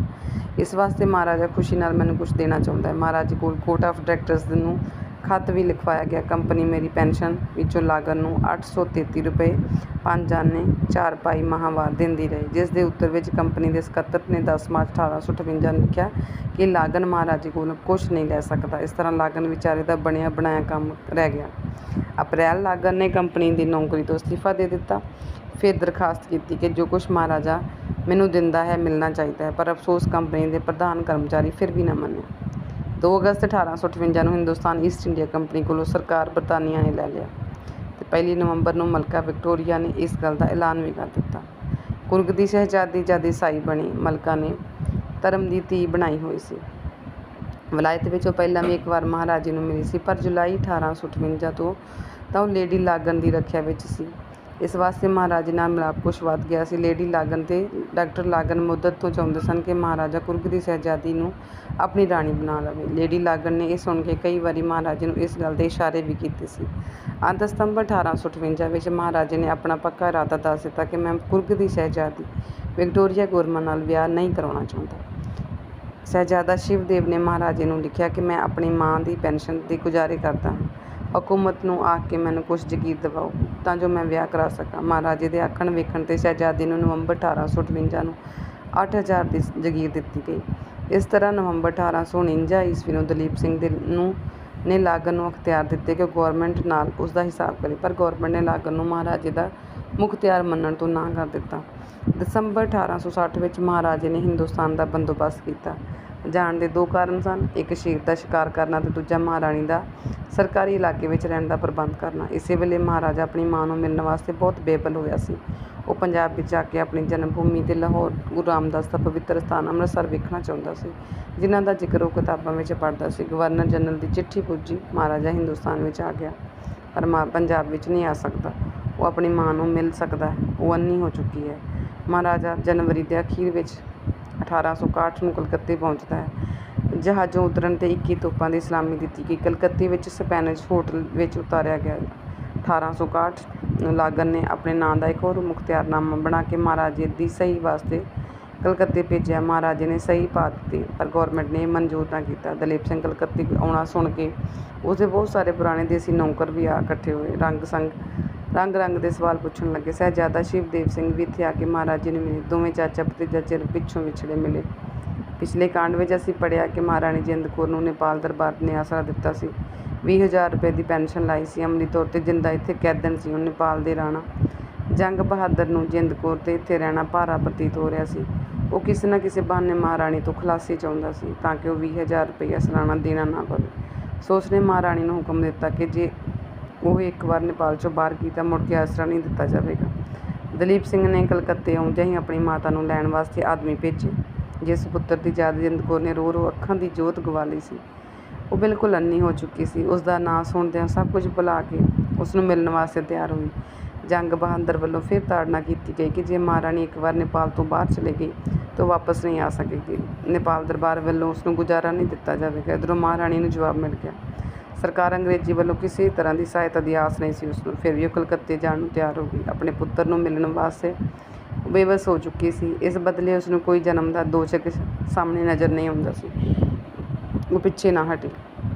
ਦੁਖੀਆ ਮਹਾਰਾਣੀ ਕਲਕੱਤੇ ਨੂੰ ਤੁਰੀ ਜਾ ਰਹੀ ਸੀ। ਉਸਦੇ ਮਨ ਵਿੱਚ ਕੋਈ ਆਉਂਦਿਆਂ ਉਹ ਦਿਲ ਵਿੱਚ ਸੋਚਦੀ, ਦਲੀਪ ਤੂੰ 9 ਕੁ ਮਹੀਨਿਆਂ ਦਾ ਸੀ ਜਦੋਂ ਤੇਰੇ ਪਿਤਾ ਜੀ ਪਰਲੋਕ ਸੁਧਾਰ ਗਏ। ਤੇਰੇ ਚੰਨ ਮੁਖੜੇ ਦੀ ਪਲ ਭਰ ਦੀ ਮੁਸਕਰਾਹਟ ਵੇਖਣ ਵਾਸਤੇ ਮੈਂ ਉਮਰ ਭਰ ਰੰਡੇਪਾ ਪ੍ਰਵਾਨ ਕਰ ਲਿਆ। ਤੂੰ 5 ਵਰ੍ਹਿਆਂ ਦਾ ਸਾਂ ਜਦ ਨਸੀਬ ਨੇ ਤੈਨੂੰ ਮਹਾਰਾਜਾ ਬਣਾ ਦਿੱਤਾ। ਮੈਂ ਹੱਥੀਂ ਕਲਗੀ ਲਾ ਕੇ ਤੈਨੂੰ ਖਾਲਸਾ ਰਾਜ ਦੇ ਤਖ਼ਤ 'ਤੇ ਬਿਠਾਇਆ ਸੀ। ਉਦੋਂ ਮੈਂ ਹੀ ਪੰਜਾਬ ਦੀ ਮਹਾਰਾਣੀ ਸਾਂ। ਉਦੋਂ ਸੁਪਨੇ ਜਿੰਨੇ ਸੁੱਖ ਨੂੰ ਪਾ ਕੇ ਮੈਂ ਸਾਰੀਆਂ ਚਿਤਾਵਾਂ ਪੈਰਾਂ ਥੱਲੇ ਲਿਤਾੜ ਛੱਡਿਆ ਸੀ। ਨਹੀਂ ਜਾਣਦੀ ਸਾਂ ਕਿ ਇੰਨੇ ਥੋੜ੍ਹੇ ਸੁੱਖਾਂ ਓਲੇ ਉਮਰ ਭਰ ਦੇ ਦੁੱਖ ਵੀ ਲੁਕੇ ਹੋਏ ਹਨ। ਕਿਸਮਤ ਨੇ ਪਲਟਾ ਖਾਧਾ, ਮੈਨੂੰ ਤਖ਼ਤੋਂ ਲਾ ਕੇ ਜੇਲ੍ਹ ਵਿੱਚ ਸੁੱਟ ਦਿੱਤਾ। ਜਦ ਤੈਨੂੰ ਮੈਥੋਂ ਵਿਛੋੜ ਦਿੱਤਾ ਗਿਆ, ਮੇਰਾ ਸਭ ਕੁਝ ਬਰਬਾਦ ਹੋ ਗਿਆ। ਨਾ ਜਾਣਾ ਉਹ ਕਿੰਨਾ ਚਿਰ ਇਸ ਵਹਿਣ ਵਿੱਚ ਪਈ ਰਹੀ, ਕਦੇ ਫਿਰ ਦਿਲ ਵਿੱਚ ਆਉਂਦੀ। ਅੱਜ ਸਾਡੇ 13 ਵਰ੍ਹੇ ਹੋ ਗਏ ਹਨ ਮੈਨੂੰ ਪੁੱਤਰ ਤੋਂ ਵਿਛੜਿਆ। ਉਦੋਂ 9 ਵਰ੍ਹਿਆਂ ਦਾ ਸੀ ਤੇ ਹੁਣ ਉਹ 22 ਵਰ੍ਹਿਆਂ ਦਾ ਹੋ ਗਿਆ। ਵੱਡਾ ਛੋਟਾ ਹੁੰਦਾ ਉਹ ਬੜਾ ਸੋਹਣਾ ਭੋਲਾ ਜਿਹਾ ਸੀ। ਪਤਾ ਨਹੀਂ ਹੁਣ ਉਹ ਕਿਸ ਤਰ੍ਹਾਂ ਦਾ ਲੱਗਦਾ ਹੋਵੇਗਾ। ਮੈਂ ਉਸਨੂੰ ਛਾਤੀ ਨਾਲ ਲਾਵਾਂਗੀ, ਉਸਦਾ ਚੰਨ ਮੁੱਖ ਨਹੀਂ ਵੇਖ ਸਕਾਂਗੀ। ਇਹ ਤਕਦੀਰ, ਤੂੰ ਮੇਰਾ ਸਭ ਕੁਝ ਖੋਹ ਲਿਆ, ਪਰ ਅੱਖਾਂ ਨਾ ਖੋਹਦੀ ਹੋ। ਮੈਂ ਆਪਣੇ ਪੁੱਤਰ ਨੂੰ ਰੱਜ ਕੇ ਤਾਂ ਵੇਖ ਲੈਂਦੀ। ਅਜੇ ਵੀ ਰੱਬ ਦੇ ਘਰ ਵਿੱਚ ਕਿਸ ਗੱਲ ਦਾ ਘਾਟਾ ਹੈ। ਖਬਰੇ ਮੇਰਾ ਗੁਆਚਿਆ ਪੂਰਨ ਮਿਲ ਹੀ ਪਵੇ ਤਾਂ ਮੇਰੇ ਨੇਤਰਾਂ ਵਿੱਚ ਇਚਰਾ ਮਾਂ ਵਾਂਗ ਜੋਤ ਆ ਜਾਵੇ। ਬਹੁਤਾ ਨਹੀਂ, ਮੈਨੂੰ 2 ਦਿਨ ਵਾਸਤੇ ਅੱਖੀਆਂ ਮੰਗਵੀਆਂ ਮਿਲ ਜਾਣ ਤਾਂ ਮੈਂ ਲਾਲ ਨੂੰ ਵੇਖਣ ਦੀ ਰੀਝ ਲਾ ਲਵਾਂ। ਇਸ ਤਰ੍ਹਾਂ ਮਾਂ ਪੁੱਤ ਦਾ ਮਿਲਾਪ ਹੁੰਦਾ। ਇਹੋ ਜਿਹੀਆਂ ਕਈ ਗਿਣਤੀਆਂ ਗਿਣਦੀ ਮਹਾਰਾਣੀ ਫਰਵਰੀ 1861 ਵਿੱਚ ਕਲਕੱਤੇ 'ਚ ਆਉਂਦੀ ਹੈ। ਚਿਰੀ ਵਿਛੁੰਨੇ ਮਾਂ ਪੁੱਤ ਮਿਲਦੇ। ਦੋਹਾਂ ਦੇ ਨੇਤਰਾਂ ਵਿੱਚੋਂ ਪਾਣੀ ਵਹਿ ਰਿਹਾ ਸੀ। ਜਿੰਦਾ ਕੁੱਟ-ਕੁੱਟ ਕੇ ਕਲੇਜੇ ਦੀ ਅੱਗ ਨੂੰ ਛਾਤੀ ਨਾਲ ਲਾਉਂਦੀ ਤੇ ਸਹਿਜ-ਸਹਿਜ ਬਾਹੀਂ ਢਿੱਲੀਆਂ ਹੋਈਆਂ। ਹੁਣ ਦਲੀਪ ਸਿੰਘ ਮਾਤਾ ਦੇ ਮੋਢੇ ਨਾਲ ਬੱਚਿਆਂ ਵਾਂਗ ਲੱਗਾ ਹੋਇਆ ਸੀ। ਜਿੰਦਾ ਪੁੱਤਰ ਦੀ ਕੰਧ 'ਤੇ ਹੌਲੀ-ਹੌਲੀ ਹੱਥ ਫੇਰ ਰਹੀ ਸੀ। ਸਹਿਜੇ-ਸਹਿਜੇ ਹੱਥ ਪੁੱਤਰ ਦੇ ਮੋਢੇ ਤੱਕ ਅੱਪੜਿਆ। ਇਸ ਤੋਂ ਅੱਗੇ ਉਹ ਉਸਦੇ ਸਿਰ 'ਤੇ ਹੱਥ ਫੇਰ ਕੇ ਕੁਝ ਵੇਖਣਾ ਚਾਹੁੰਦੀ ਸੀ, ਪਰ ਇਸ ਵੇਲੇ ਉਸਦੀ ਹਿੱਕ ਇੰਨੀ ਧੜਕ ਰਹੀ ਸੀ ਕਿ ਸ਼ਾਇਦ ਸਿਰ 'ਤੇ ਹੱਥ ਪਹੁੰਚਣ ਤੋਂ ਪਹਿਲਾਂ ਉਹਦੇ ਦਿਲ ਦੀ ਧੜਕਣ ਬੰਦ ਹੋ ਜਾਵੇ। ਉਹਨੇ ਕਈ ਵਾਰੀ ਹੱਥ ਉਤਾਂਹ ਚੁੱਕਿਆ, ਫਿਰ ਨੀਵਾਂ ਕਰ ਲਿਆ। ਅੰਤ ਬੜਾ ਕਰੜਾ ਜਿਹਾ ਕਰਕੇ ਮਾਂ ਨੇ ਬੱਚੇ ਦੇ ਸਿਰ 'ਤੇ ਹੱਥ ਫੇਰਿਆ। ਰੀਝਾਂ ਤੇ ਮੱਖਣਾਂ ਨਾਲ ਪਾਲੇ ਹੋਏ ਲੰਮੇ-ਲੰਮੇ ਕੇਸਾਂ ਦਾ ਜੂੜਾ ਨਾ ਲੱਭਾ। ਦੁਖੀਆਂ ਦੀ ਤਾਹਾਂ ਨਿਕਲ ਗਈਆਂ। ਉਹ ਹਟਕੋਰੇ ਲੈਂਦੀ ਬੋਲੀ, ਹੇ ਬੁਰੀ ਤਕਦੀਰ, ਤੂੰ ਮੇਰਾ ਸਰਤਾਜ ਖੋਹਿਆ, ਮੇਰਾ ਰਾਜ ਭਾਗ ਖੋਹਿਆ, ਪਵਿੱਤਰ ਭੂਮੀ ਮੇਰਾ ਪੰਜਾਬ ਖੋਹ ਲਿਆ ਤੇ ਅੰਤ ਪ੍ਰਾਣਾਂ ਤੋਂ ਪਿਆਰੀ ਸਿੱਖੀ ਵੀ ਮੇਰੀ ਜੱਦ ਵਿੱਚੋਂ ਖੋਹ ਲਈ। ਤੂੰ ਇਹ ਵੀ ਨਾ ਵੇਖ ਸੁਖਾਈਓ, ਅੱਜ ਮੇਰੇ ਬੰਸ ਦੀਆਂ ਰਗਾਂ ਵਿੱਚੋਂ ਕਲਗੀਧਰ ਦੇ ਸ਼ਹੀਦ ਬੱਚਿਆਂ ਦਾ ਲਹੂ ਮੁੱਕ ਗਿਆ। ਇਹ ਵਾਕ ਉਹਦਾ ਸੀਨਾ ਪਾੜ ਕੇ ਨਿਕਲ ਰਹੇ ਸਨ। ਉਹਦਾ ਸਾਰਾ ਸਰੀਰ ਥਰਥਰਾ ਰਿਹਾ ਸੀ। ਰੋਂਦੀ-ਰੋਂਦੀ ਹਿਚਕੀ ਵੱਜ ਕੇ ਗਈ। ਦਲੀਪ ਸਿੰਘ ਤੋਂ ਵੇਖ ਕੇ ਸਹਾਰਿਆ ਨਾ ਗਿਆ। ਉਹ ਮਾਂ ਦੇ ਚਰਨਾਂ 'ਤੇ ਡਿੱਗਾ ਭੁੱਬੀ-ਭੁੱਬੀ ਰੋ ਰਿਹਾ ਸੀ। ਮਾਂ ਨੇ ਚੁੱਕ ਕੇ ਫਿਰ ਗਲੇ ਨੂੰ ਲਾਇਆ। ਪੜਾਂਦੀ ਆਵਾਜ਼ ਵਿੱਚ ਦਲੀਪ ਸਿੰਘ ਬੋਲਿਆ, ਮਾਂ, ਮੈਂ ਤੇਰੀ ਉਜੜੀ ਦੁਨੀਆ ਫਿਰ ਨਹੀਂ ਵਸਾ ਸਕਦਾ, ਤੇਰਾ ਗੁਆਚਿਆ ਰਾਜ ਭਾਗ ਫਿਰ ਕਾਇਮ ਨਹੀਂ ਕਰ ਸਕਦਾ, ਪਰ ਤੇਰੀ ਕੁੱਲ ਵਿੱਚੋਂ ਗਈ ਸਿੱਖੀ ਫਿਰ ਪਰਤਾ ਲਿਆਵਾਂਗਾ। ਅਰਦਾਸ ਕਰਦਾ ਹਾਂ ਗੁਰੂ ਮਹਾਰਾਜ ਮੇਰੇ ਇਸ ਪ੍ਰਣ ਨੂੰ ਤੋੜ ਨਿਭਾਉਣ।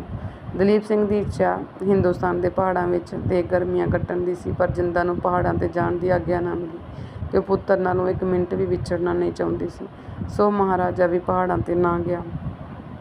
ਮਹਾਰਾਜੇ ਨੇ ਆਪਣੀ ਮਾਤਾ ਨਾਲ ਹਿੰਦੁਸਤਾਨ ਵਿੱਚ ਰਹਿਣ ਦੀ ਇੱਛਾ ਪ੍ਰਗਟ ਕੀਤੀ।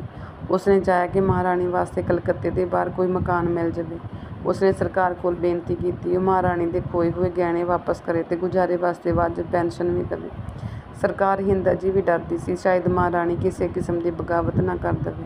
ਇਸ ਵਾਸਤੇ ਉਸਦਾ ਹਿੰਦੁਸਤਾਨ ਵਿੱਚ ਆਉਣਾ ਸਰਕਾਰ ਨੂੰ ਪ੍ਰਵਾਨ ਨਹੀਂ ਸੀ। ਮਹਾਰਾਣੀ ਦੀ ਨਿੱਜੀ ਜਾਇਦਾਦ, ਗਹਿਣੇ ਤੇ ਹੀਰੇ ਜਵਾਹਰਾਤ ਸਰਕਾਰ ਦੇ ਕਬਜ਼ੇ ਵਿੱਚ ਸਨ ਤੇ ਸਰਕਾਰ ਉਹ ਹੀਰੇ ਜਵਾਹਰਾਤ ਤਦ ਤੱਕ ਵਾਪਸ ਕਰਨ ਨੂੰ ਤਿਆਰ ਨਹੀਂ ਸੀ ਜਦ ਤੱਕ ਮਹਾਰਾਣੀ ਆਪਣੀ ਰਿਹਾਇਸ਼ ਉੱਤੇ ਹਿੰਦੁਸਤਾਨ ਤੋਂ ਬਾਹਰ ਜਾਣ ਦਾ ਨਾਂ ਨਾ ਚੁਣੇ। ਗੌਰਮੈਂਟ ਲੰਕਾ ਟਾਪੂ ਉਸ ਵਾਸਤੇ ਤਜਵੀਜ਼ ਕਰਦੀ ਸੀ। ਬਾਕੀ ਗੱਲ ਸੀ ਪੈਨਸ਼ਨ ਦੀ। ਸਰਕਾਰ ਨੇ ਘੱਟ ਤੋਂ ਘੱਟ 2000 ਤੇ ਵੱਧ ਤੋਂ ਵੱਧ 3000 ਸਾਲਾਨਾ ਮਹਾਰਾਣੀ ਨੂੰ ਦੇਣਾ ਮੰਨਿਆ, ਉਹ ਵੀ ਇਸ ਸ਼ਰਤ 'ਤੇ ਕਿ ਉਹ ਰਿਸ਼ੀਆਂ ਦੀ ਧਰਤੀ ਹਿੰਦੁਸਤਾਨ ਨੂੰ ਛੱਡ ਕੇ ਰਾਵਣ ਦੇ ਮੁਲਕ ਲੰਕਾ ਵਿੱਚ ਜਾਵੇ। ਮਹਾਰਾਜੇ ਨੇ ਸ਼ਰਤ ਨਾ ਮੰਨੀ ਤੇ ਮਹਾਰਾਣੀ ਨੂੰ ਨਾਲ ਲੈ ਕੇ ਵਲੈਤ ਜਾਣ ਦਾ ਫੈਸਲਾ ਲਿਆ। ਜਦੋਂ ਦਲੀਪ ਸਿੰਘ ਕਲਕੱਤੇ ਤੋਂ ਤੁਰਿਆ ਤਾਂ ਕੁਝ ਸਿੱਖ ਰੈਜੀਮੈਂਟਾਂ ਚੀਨ ਤੋਂ ਵਾਪਸ ਆਈਆਂ। ਪਤਾ ਲੱਗਣ 'ਤੇ ਉਹਨਾਂ ਨੇ ਮਹਾਰਾਜੇ ਦਾ ਹੋਟਲ ਘੇਰ ਲਿਆ ਤੇ ਆਪਣੇ ਪੁਰਾਣੇ ਬਾਦਸ਼ਾਹ ਵਾਸਤੇ ਖੁਸ਼ੀ ਤੇ ਸ਼ਰਧਾ ਪ੍ਰਗਟ ਕੀਤੀ। ਭਾਵੇਂ ਫੌਜੀ ਨਿਯਮਾਂ ਤੋਂ ਬਾਹਰ ਨਹੀਂ ਆਏ, ਪਰ ਜੋਸ਼ ਅਥਾਹ ਸੀ। ਲਾਰਡ ਕੈਨਿੰਗ ਵਾਇਸਰਾਏ ਨੇ ਮਹਾਰਾਜੇ ਨੂੰ ਕਿਹਾ ਕਿ ਹੁਣ ਹਿੰਦੁਸਤਾਨ ਛੱਡ ਕੇ ਵਲਾਇਤ ਚਲਾ ਜਾਵੇ। ਸੋ ਪਹਿਲੇ ਜਹਾਜ਼ ਵਿੱਚ ਹੀ ਮਹਾਰਾਜਾ ਆਪਣੀ ਮਾਂ ਸਣੇ ਵਲਾਇਤ ਨੂੰ ਚਲਾ ਗਿਆ। ਉਸਨੇ ਲਾਗਣ ਨੂੰ ਲਿਖਿਆ ਕਿ ਮੇਰੇ ਨੇੜੇ ਤੇੜੇ ਹੀ ਮਹਾਰਾਣੀ ਵਾਸਤੇ ਕਿਸੇ ਘਰ ਦਾ ਪ੍ਰਬੰਧ ਕੀਤਾ ਜਾਵੇ। ਹਿੰਦੁਸਤਾਨ ਛੱਡਣ ਲੱਗਿਆਂ ਸਰਕਾਰ ਨੇ ਮਹਾਰਾਣੀ ਦੇ ਕੁਝ ਗਹਿਣੇ ਤੇ ਜਵਾਹਰਾਤ ਉਸਨੂੰ ਮੋੜ ਦਿੱਤੇ। ਮਹਾਰਾਣੀ ਕੁਝ ਦੇਸੀ ਨੌਕਰ ਨੌਕਰਾਣੀਆਂ ਨਾਲ ਲੈ ਗਈ। ਮਹਾਰਾਜੇ ਦਾ ਸ਼ੇਰ ਦਾ ਸ਼ਿਕਾਰ ਕਰਨ ਦਾ ਸ਼ੌਂਕ ਪੂਰਾ ਨਾ ਹੋਇਆ। ਇਸ ਕੰਮ ਵਾਸਤੇ ਉਹ ਜੋ ਨਵੇਂ ਢੰਗ ਦੇ ਕੀਮਤੀ ਹਥਿਆਰ ਲਿਆਏ ਸੀ ਐਵੇਂ ਬੇਕਾਰ ਗਏ। ਇਸ ਵੇਲੇ ਜਿੰਦ ਕੌਰ ਦੀ ਅਰੋਗਤਾ ਨਸ਼ਟ ਹੋ ਚੁੱਕੀ ਸੀ। ਉਸਦੇ ਮਸਾਲਾ ਵਾਂਗ ਬਲਦੇ ਰੂਪ ਤੇ ਸ਼ਾਹੀ ਸ਼ਾਨ ਨੇਤਰ ਗਰੀਬ ਦੇ ਦੀਵੇ ਵਾਂਗ ਸਦਾ ਵਾਸਤੇ ਬੁੱਝ ਚੁੱਕੇ ਸਨ। ਸ਼ੇਰੇ ਪੰਜਾਬ ਦਾ ਮਨ ਮੋਹਣ ਵਾਲੀ ਖੂਬਸੂਰਤੀ ਉਸ ਤੋਂ ਸਦਾ ਵਾਸਤੇ ਦੂਰ ਹੋ ਚੁੱਕੀ ਸੀ। ਬੁਢਾਪੇ ਨੇ ਸਮੇਂ ਤੋਂ ਪਹਿਲਾਂ ਉਹਨੂੰ ਰਾਣ ਲਿਆ ਸੀ। ਅੱਜ ਕੋਈ ਵੇਖ ਕੇ ਯਕੀਨ ਨਹੀਂ ਕਰਦਾ ਸੀ ਕਿ ਉਹ ਜਿੰਦਾ ਮਹਾਰਾਜਾ ਰਣਜੀਤ ਸਿੰਘ ਦੀ ਮਹਿਬੂਬਾ ਹੈ। ਮਹਾਰਾਜਾ ਦਲੀਪ ਸਿੰਘ ਤੇ ਉਸਦੀ ਮਾਤਾ ਜੁਲਾਈ 1861 ਵਿੱਚ ਵਲਾਇਤ ਪਹੁੰਚ ਜਾਂਦੇ ਹਨ। ਮਹਾਰਾਣੀ ਵਾਸਤੇ ਨੇੜੇ ਹੀ ਲੈਨਕੈਸਟਰ ਗੇਟ ਵਿੱਚ ਇੱਕ ਵੱਖਰਾ ਘਰ ਬਣਾਇਆ ਗਿਆ। ਉਹ ਆਪਣੇ ਪੁੱਤਰ ਨਾਲ ਮੁਲਗਰੇਵ ਕੈਸਲ ਵਿੱਚ ਰਹਿਣ ਲੱਗੀ। ਇਸ ਤੋਂ ਪਹਿਲਾਂ ਮਹਾਰਾਜਾ ਈਸਾਈ ਧਰਮ ਵਿੱਚ ਬੜੀ ਸ਼ਰਧਾ ਪ੍ਰਗਟ ਕਰਦਾ ਸੀ। ਉਹ ਹਰ ਐਤਵਾਰ ਨੂੰ ਗਿਰਜਾ ਜਾਂਦਾ ਸੀ, ਪਰ ਮਹਾਰਾਣੀ ਦੇ ਕੋਲ ਆ ਕੇ ਉਸਦਾ ਇਹ ਸ਼ੌਂਕ ਕੁਛ ਮੱਠਾ ਪੈ ਗਿਆ। ਮਹਾਰਾਣੀ ਨੇ ਹਰ ਗੱਲ ਵਿੱਚ ਮਹਾਰਾਜੇ 'ਤੇ ਆਪਣਾ ਅਸਰ ਪਾਉਣਾ ਸ਼ੁਰੂ ਕਰ ਦਿੱਤਾ। ਉਸ ਮਹਾਰਾਜੇ ਨੂੰ ਪੰਜਾਬ ਦੀ ਵਿਚਲੀ ਨਿੱਜੀ ਜਾਇਦਾਦ ਬਾਬਤ ਵੀ ਜਾਣੂ ਕਰਾਇਆ, ਜਿਸ ਦਾ ਜ਼ਿਕਰ ਪਹਿਲਾਂ ਮਹਾਰਾਜਾ ਜੁਲਾਈ 1861 ਵਿੱਚ ਕਰਦਾ ਸੀ। ਪਿੱਛੋਂ ਮਹਾਰਾਜੇ ਨੇ ਲੰਡਨ ਦੇ ਅਜਾਇਬ ਘਰ ਵਿੱਚ ਨੀਲੀ ਕਿਤਾਬ ਵਿੱਚੋਂ ਵੀ ਰਣਜੀਤ ਸਿੰਘ ਦੇ ਬਾਦਸ਼ਾਹ ਬਣਨ ਤੋਂ ਪਹਿਲਾਂ ਦੀਆਂ ਜਾਗੀਰਾਂ ਦਾ ਵੀ ਪਤਾ ਕੀਤਾ। ਲਾਗਣ ਚਾਹੁੰਦਾ ਸੀ ਕਿ ਜਿੰਨਾ ਛੇਤੀ ਹੋ ਸਕੇ ਮਹਾਰਾਜੇ ਨੂੰ ਜਿੰਦਾ ਤੋਂ ਵੱਖਰਾ ਕੀਤਾ ਜਾਵੇ। ਉਸਨੇ ਮਹਾਰਾਜੇ ਨੂੰ ਕਿਹਾ ਕਿ ਜਿੰਦਾ ਲਾਈਥ ਹਾਲ ਵਿੱਚ ਰਵੇ ਤਾਂ ਚੰਗਾ ਹੈ। ਮਹਾਰਾਜੇ ਨੇ ਅੱਗੋਂ ਉੱਤਰ ਦਿੱਤਾ ਕਿ ਮੇਰੇ ਨਾਲ ਹੀ ਮੁਲਗਰੇਵ ਕੈਸਲ ਵਿੱਚ ਰਹਿਣਾ ਚਾਹੁੰਦੀ ਹੈ। ਮੈਥੋਂ ਵਿਛੜ ਕੇ ਉਹ ਕਿਤੇ ਨਹੀਂ ਰਹਿਣਾ ਚਾਹੁੰਦੀ। 4 ਅਗਸਤ ਨੂੰ ਫਿਫਨ ਨੇ ਲਾਗਣ ਨੂੰ ਲਿਖਿਆ ਕਿ ਜਿੰਦਾ ਦਾ ਵਲਾਇਤ ਵਿੱਚ ਆਉਣਾ ਸਾਡੀ ਬਦਕਿਸਮਤੀ ਹੈ। ਮਹਾਰਾਣੀ ਦਾ ਸਿੱਖਿਆ ਇਹ ਅਸਰ ਹੋਇਆ ਕਿ ਮਹਾਰਾਜੇ ਦੀ ਸਲਾਹ ਹਿੰਦੁਸਤਾਨ ਵਿੱਚ ਆਪਣੀ ਮਾਤਾ ਨਾਲ ਰਹਿਣ ਦੀ ਹੋ ਗਈ। ਉਸਨੇ ਆਪਣੀ ਇੱਛਾ ਲੇਡੀ ਲਾਗਣ ਨੂੰ ਪ੍ਰਗਟ ਕੀਤੀ। ਲੇਡੀ ਲਾਗਣ ਨੇ ਚੱਜ ਨਾਲ ਮਹਾਰਾਜੇ ਨੂੰ ਇਸ ਗੱਲ ਤੋਂ ਵਰਜਿਆ ਤੇ ਲਿਖਿਆ ਕਿ ਮਹਾਰਾਜਾ ਨੂੰ ਇਸ ਕੰਮ ਵਿੱਚ ਕਾਹਲੀ ਨਹੀਂ ਕਰਨੀ ਚਾਹੀਦੀ, ਸਗੋਂ ਧੀਰਜ ਨਾਲ ਸੋਚਣਾ ਵਿਚਾਰਨਾ ਚਾਹੀਦਾ ਹੈ। ਹੁਣ ਲਾਗਣ ਨੂੰ ਬੜਾ ਫਿਕਰ ਹੋਇਆ। ਉਸਨੇ ਸਰ ਚਾਰਲਸ ਨੂੰ ਦਸੰਬਰ 1861 ਵਿੱਚ ਚਿੱਠੀ ਲਿਖੀ, ਜਿਸ ਦਾ ਭਾਵ ਸੀ ਕਿ ਜਿੰਨੀ ਛੇਤੀ ਹੋ ਸਕੇ ਮਹਾਰਾਣੀ ਨੂੰ ਜਿੰਦਾ ਦੇ ਬੁਰੇ ਅਸਰ ਤੋਂ ਬਚਾਇਆ ਜਾਵੇ। ਮਹਾਰਾਣੀ ਵਾਸਤੇ ਵੱਖਰੇ ਘਰ ਵਿੱਚ ਰਹਿਣ ਦਾ ਪ੍ਰਬੰਧ ਕੀਤਾ ਜਾਵੇ। ਮਹਾਰਾਜੇ ਦੀ ਉਮਰ ਦਾ ਉਸ ਵਾਸਤੇ ਹੋਰ ਸਾਥੀ ਲੱਭਿਆ ਜਾਵੇ। ਮਹਾਰਾਜਾ ਹਿੰਦੁਸਤਾਨ ਵਿੱਚ ਵਸਣਾ ਚਾਹੁੰਦਾ ਹੈ ਤੇ ਉੱਥੇ ਹੀ ਆਪਣੀ ਜਾਗੀਰ ਬਣਾਉਣਾ ਚਾਹੁੰਦਾ ਹੈ। ਹੁਣ ਖਾਸ ਕਰਮਚਾਰੀਆਂ ਨੂੰ ਬੜਾ ਫਿਕਰ ਹੋਇਆ। ਛੇਤੀ ਤੋਂ ਛੇਤੀ ਮਹਾਰਾਣੀ ਨੂੰ ਜਿੰਦਾ ਤੋਂ ਵੱਖਰਾ ਕੀਤਾ ਜਾਵੇ। 16 ਜੂਨ 1862 ਨੂੰ ਫਿਪਸ ਲਿਖਦਾ ਹੈ ਕਿ ਮਹਾਰਾਣੀ ਨੂੰ ਵਾਪਸ ਹਿੰਦੁਸਤਾਨ ਵਿੱਚ ਜਾਣ ਤੋਂ ਨਾ ਰੋਕਿਆ ਜਾਵੇ। ਮੈਨੂੰ ਡਰ ਲੱਗਦਾ ਹੈ ਕਿ ਮਹਾਰਾਣੀ ਜਿੰਨਾ ਚਿਰ ਮਹਾਰਾਜਾ ਉਸਦੇ ਬੁਰੇ ਅਸਰ ਥੱਲੇ ਰਹੇਗਾ ਉਹ ਵਿਗੜਦਾ ਜਾਵੇਗਾ। ਲਾਗਣ ਨੇ ਕਹਾ ਕੇ ਮਹਾਰਾਜੇ ਨੂੰ ਮਨਾ ਲਿਆ ਕਿ ਮਹਾਰਾਣੀ ਨੂੰ ਹਿੰਦੁਸਤਾਨ ਵਿੱਚ ਭੇਜ ਦਿੱਤਾ ਜਾਵੇ, ਪਰ ਸਰਕਾਰ ਹਿੰਦ ਇਹ ਗੱਲ ਨਾ ਮੰਨੀ। ਲਾਰੈਂਸ ਨੇ ਲਿਖਿਆ, ਮਹਾਰਾਣੀ ਹਿੰਦੁਸਤਾਨ ਵਿੱਚ ਬਾਹਰ ਹੀ ਰਹੇ ਤਾਂ ਚੰਗਾ ਹੈ, ਕਿਉਂਕਿ ਇੱਥੇ ਆ ਕੇ ਉਹ ਕੋਈ ਹੋਰ ਨਵਾਂ ਪਵਾੜਾ ਵੱਖਰਾ ਕਰ ਦੇਵੇਗੀ। ਵਾਹਿਗੁਰੂ ਜੀ ਕਾ ਖਾਲਸਾ, ਵਾਹਿਗੁਰੂ ਜੀ ਕੀ ਫਤਿਹ।